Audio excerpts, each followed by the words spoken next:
Di balik sejarah Indonesia yang panjang dan penuh perjuangan, ada satu bab kelam yang menjadi pelajaran penting bagi bangsa. Bab itu dikenal sebagai pemberontakan DITII, gerakan bersenjata yang mengatasnamakan agama dan berlangsung selama lebih dari 1 dekade. Setelah Indonesia merdeka tahun 1945, kondisi negara masih belum stabil. Belanda kembali datang membawa agresi militer. Di Jawa Barat, pemerintah Republik terpaksa mundur ke Yogyakarta akibat Perjanjian Renville tahun 1948. Keadaan ini menciptakan kekosongan kekuasaan di Jawa Barat.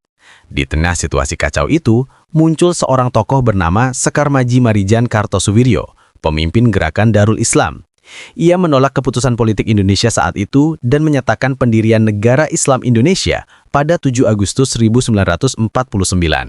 Dari sinilah, gerakan DITII mulai berkembang menjadi pemberontakan besar yang mengganggu stabilitas negara. DITII awalnya berkembang pesat di Jawa Barat. Mereka melakukan penyerangan terhadap kantor pemerintahan, pos keamanan, serta desa-desa yang dianggap tidak sejalan dengan mereka. Gerakan ini tidak hanya berhenti di Jawa Barat.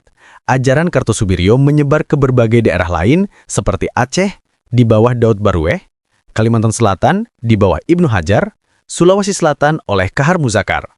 Dalam waktu singkat, DITII berubah menjadi jaringan pemberontakan nasional yang sangat berbahaya bagi NKRI. Pemerintah Indonesia tidak tinggal diam. TNI, khususnya pasukan Siliwangi di Jawa Barat, melakukan berbagai operasi besar untuk memulihkan keamanan.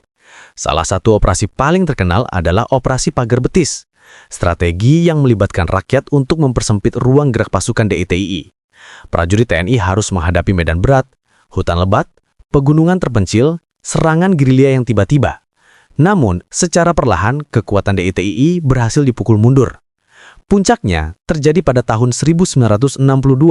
Kartosuwiryo berhasil ditangkap dalam keadaan luka di daerah Gunung Geber. Ia kemudian dijatuhi hukuman mati. Penangkapannya menjadi simbol runtuhnya DITII Jawa Barat. Setelah Kartosuwiryo tumbang, daerah lain pun mulai melemah.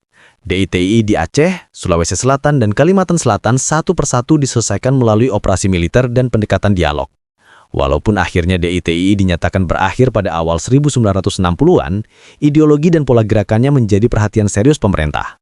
Gerakan ekstrim dengan dalih agama menjadi pelajaran penting akan bahayanya radikalisme. Pemberontakan DITII adalah salah satu ujian berat bagi persatuan Indonesia. Dari peristiwa ini, kita belajar bahwa perbedaan pandangan tidak boleh berubah menjadi permusuhan, bahwa keamanan, toleransi, dan persatuan adalah kunci agar Indonesia tetap berdiri kokoh. Sejarah ini bukan untuk membuka luka lama, tetapi agar kita tidak mengulangi kesalahan yang sama.